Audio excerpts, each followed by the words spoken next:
What's going on, everybody? Brad with influencerparenting.com. If this is your first time here, this is a channel where we help moms, dads, families all over the world become the strongest influence in the life of their child, because the strongest influence in the life of your child wins. And it's no different when it comes to money. So I just had an amazing conversation with one of my sons about money, and I'm going to show you the principles that I train into my children that are so easy that you can then take and train into your children and help them have right thinking about money. So let's do this. The strongest influence in your child's life wins. Is that you? I'm Brad Zood, and this is Influencer Parenting. All right, how to teach your kids about money. But before we go any further, we just had a new swag drop.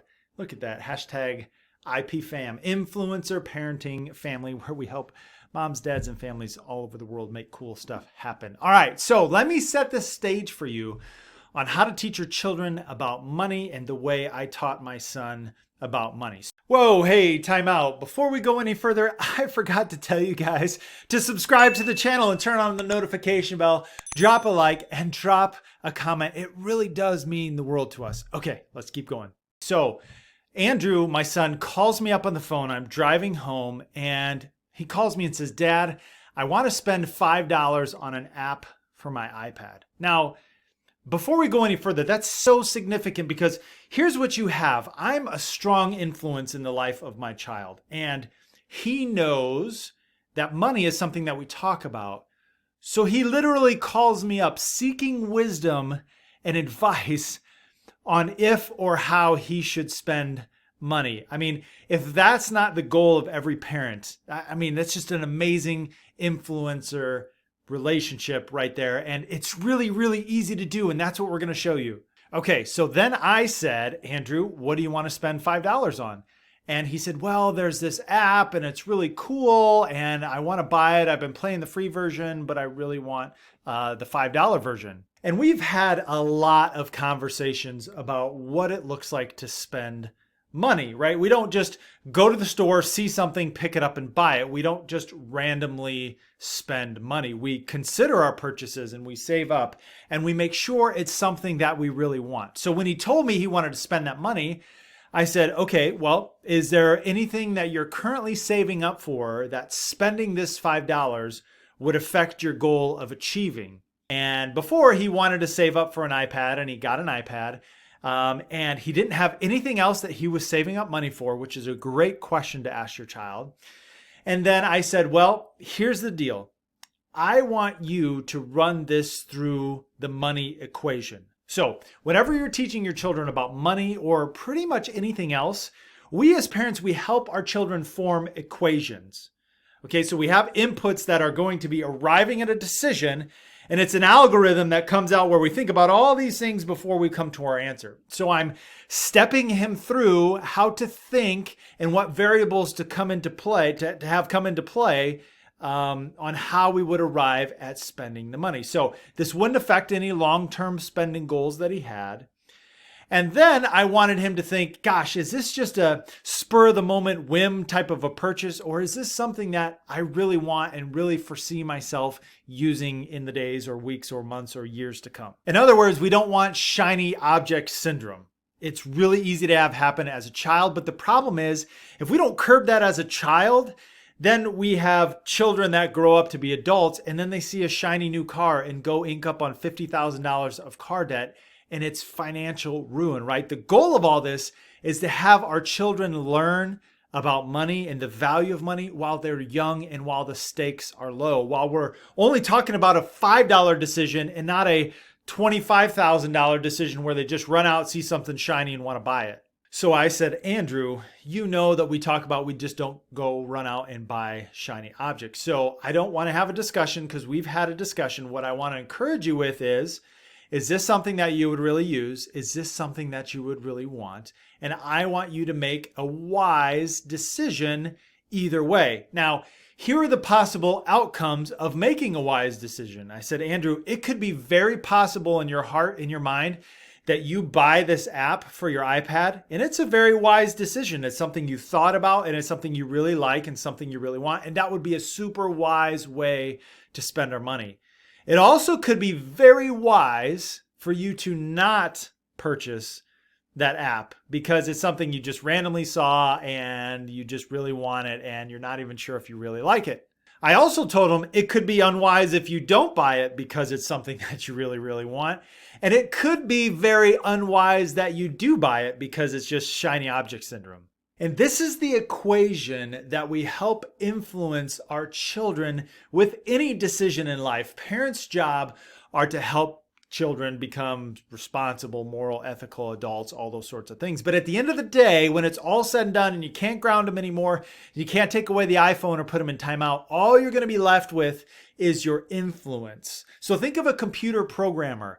Our goal is to program the computer and help them become independent, mature adults so that when something comes at them in life, they understand the equation to run it through in order to compute a great decision. A poor example of this, or I should say a great example of this, is with lottery winners. So what happens a lot of time, look, most people in America, they don't have good financial abilities and they don't make good financial decisions. And so what happens, they win $1 million in the lottery and they blow it all and they go broke because they had a bad financial equation and all they did was just run $1 million through that bad financial equation and it didn't work out for them. It wasn't more money that was going to solve their problem. It was fixing their financial equation. And this is what I want to program into my children so that they can make wise financial decisions. Also inside of this equation, we have to deal with emotions. Look, whether you're 8 or 18 or 28 or 58, life is going to be throwing things at you that are going to make you feel a certain way. And it's important that we take those thoughts captive and react appropriately to them. So when I'm in the store and I see something, I'm like, oh, I'm getting the urge to want to buy something right now. What am I going to do with that feeling? Something may happen to you where someone makes you want to feel angry, and you intellectually need to go, I'm wanting to feel angry right now. What am I going to do with that emotion? And not just get on the horse and ride any emotion that comes along to you. The smartest people that I know have the ability to separate out their thoughts from their emotions. They're able to think clearly without the impact of their emotion. So we talked through that Andrew's not having shiny object syndrome and that he's not having some fluttering emotion where he just has to spend $5, right? As opposed to other times when they go in the store and my children begin to tug me here and there, and we just absolutely don't do that. I love going home and looking on Amazon and trying to find a good deal and saving $5 and all those sorts of things. And those are really, really good life skills to have. Not skills that I've always had, but I want to teach my children to do it right. Look, most parents would have said, no, you're not buying that $5 app. That's stupid. That's a waste of money. You have to save your money. And then think that they did a great job parenting their child when in fact, they're not learning to influence their children's decision when it comes to finances. One of the best things that I've done with my son Andrew is when he was 6 years old, he started mowing the lawn. And then when he was 7, he honed his skill in well enough to where we could go to the neighbors and put out a flyer and get a lawn mowing client or two, and we could earn money doing so. So we did that. And of course, Dad goes and helps him, but he's really, really good with the mower. And he's able to earn great income in the summertime mowing the lawn. So here's the deal that I made him. I said, hey, bud, listen, half of the money that you make, we're going to tithe and save. And then the other half, I am going to let you spend however you want to spend your money. But we are going to have lots of conversation about money, and I'm going to begin to train you to think about money. So out of that, we've been able to have some amazing conversations about money and really help him to begin to be headed in the right direction when it comes to finances. The second thing that you want to do is associate some type of value with money. We have a running joke with somebody that we know very close, and they gave our child a large bill. They gave him $100 bill. And my child turns to me and says, look, Dad, I got $1, right?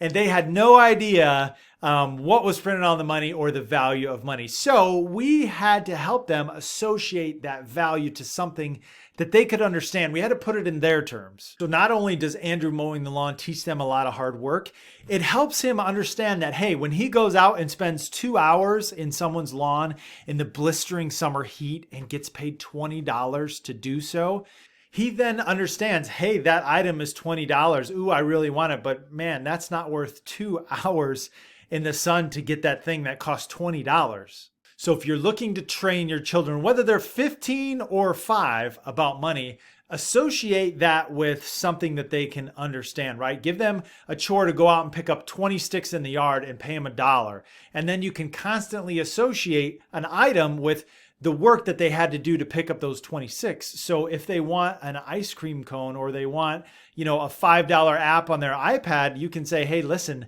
that's 120 sticks in the yard. Do you feel that that's worth it? Maybe it is, maybe it isn't, but I just want you to associate the value of that money in your head with something that you can relate to. And look, this algorithm and this equation is the same thing that happens for child behavior. You have a bunch of inputs, and if it's not equaling great child behavior, then some of your inputs are wrong. Maybe you don't have the right tools, or maybe you don't have the right emotional and mental support to actually do the things that you know that you need to do, and it's not computing out to great child behavior. And if that's the case, obviously we posted the link in description to influencerparenting.com where you can find out more information. And don't forget to tap or click my face right here so you can subscribe to the channel and join the group of people that want to become the strongest influence in the life of their children, because they know that the strongest influence in the life of their child wins. And we'll see you on the next one.